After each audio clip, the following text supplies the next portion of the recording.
Now, this week marks 1 year since the launch of our Facing It Together campaign. It was launched, just a year ago. It's flown past. The campaign aims to show how friends and family can play a key role in spotting the signs of domestic abuse.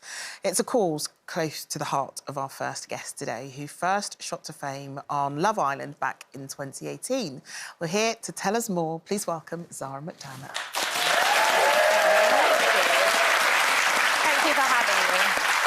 Always such a joy to have in our studio. I know you've been on with Nadia before, haven't you?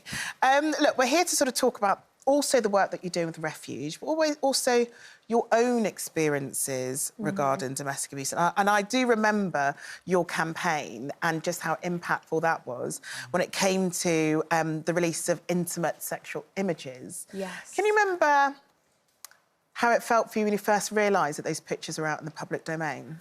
Well, it first happened to me when I was 14 and when I was at school, and I did a documentary about this back in 2021. But when I was 21, I just came out of Love Island, I did have an ex-partner share intimate images of me. And it was one of the most, exposing, mortifying experiences that I think anyone can go through. And it's that lack of control that you have over, your own autonomy. It's really quite awful. And the betrayal of that trust. And I think as mums, many of us will say that we talk to our daughters in that way. And it's an awful conversation to have because you kind of got to say, you can't completely trust anyone. Yeah. And that's a really difficult thing, It is difficult, but it's also difficult to say to young people who are always on their phones, you can't have a relationship online. With social media nowadays, it's near on impossible. So it is a really tough conversation to have, but that's why I made the documentary. But isn't it also about, isn't it also about the changing way that we look at pictures such as this? Because the rest of us grew up in an era where sort of intimate pictures splashed on, red top papers, Sunday papers, and that was seen as being OK when they used to take pictures of upskirting, essentially, celebs as they're getting in and out of cars, and then they'd splash those all over the paper. It took a while for us to realise, actually, that's not OK. No, and I definitely think when I came out of Love Island in 2018, because of the experience I had when I was 14, the culture, even though I was so young, the culture was very different. Like, I was suspended from school at the time because of what happened. You were suspended Yes, from school? It was victim absolute shaming. Always been there. So then when this happened to me when I was 21, I thought, oh, I'm going to be, I'm almost the perpetrator of what happened to me. So but what, you was more supported when you was 21? Definitely. So I really felt a shift, for sure. Yeah, and so talk to us about this work with Refuge. Yeah, so I've now become an ambassador for Refuge, which is a charity really close to my heart. I've worked with them for quite a few years now. So finally to become an ambassador, it's a massive honour and a privilege. And we are working on a campaign around red flags. So in a lot of relationships, nowadays, I think especially with social media involved, there are things that go maybe unnoticed in relationships that we need to start pulling ourselves up on, pulling our friends up on, and being more aware of. And this campaign is about shedding light on those red flags that you may think, oh, does he just really like me? Is he just, protective? He likes me so much that he gets so angry if I see anyone else. Yeah. I always say I feel quite envious of a generation that has this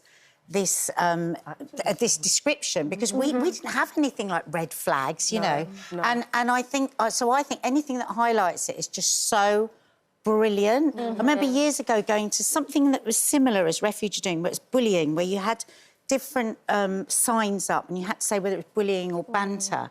And I remember taking they were much younger than my daughters, and it really going in. So I think something like this is so powerful because I think we underestimate what has to be done to a woman to get them to a point where you can hit them, because it all goes on first, doesn't it? That undermining of somebody. And understanding as well the different aspects of abuse, because people just say abuse and think physical. What would you say are mental side.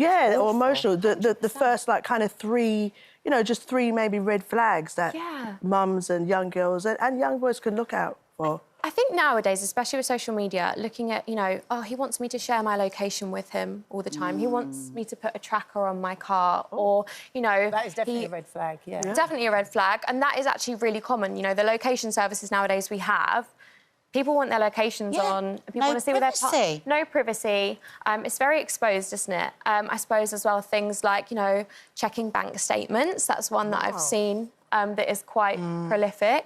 You know, he doesn't want me going out wearing this outfit, this dress. He wants me to change. He wants me to lose weight.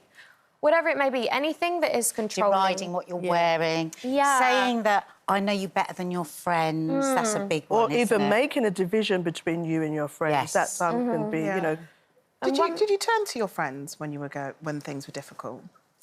I did, definitely. I mean, my best friend Charlie was there for me through absolutely everything, all of this. And she kind of dealt with it while I was in Love Island as well, on my behalf. So she... And you got the law changed. We did get the law changed, yeah. There was a naked threat campaign that Refuge and I did in 2021, and we changed the law, which is incredible. So it is now... It is now illegal to threaten to share images without someone's consent. Really? Because prior to that, it was never actually legal to make that threat.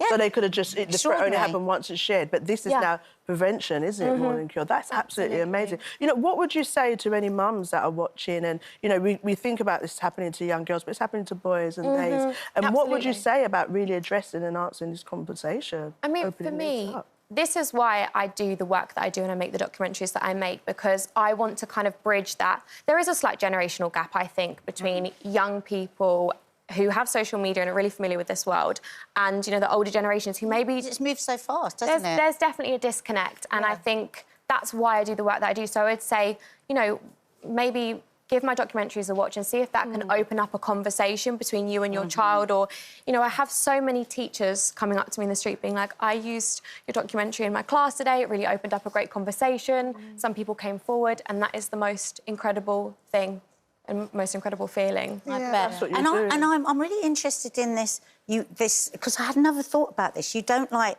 what is it, internet porn? What was it we say? Revenge porn. Revenge porn. You have a distinction with that. You prefer it to be called image-based abuse. And I think that is very powerful. Because words are powerful. Because it's not always revenge, is it? When you share a photo. And also, it's not porn. Often, no. Do you know what I mean? So I think we've got to really shift that language around that. I'd never thought of that before. Oh, Zara, I think you're a full power bird. Yeah, you really are. Thank you so much. Thank you.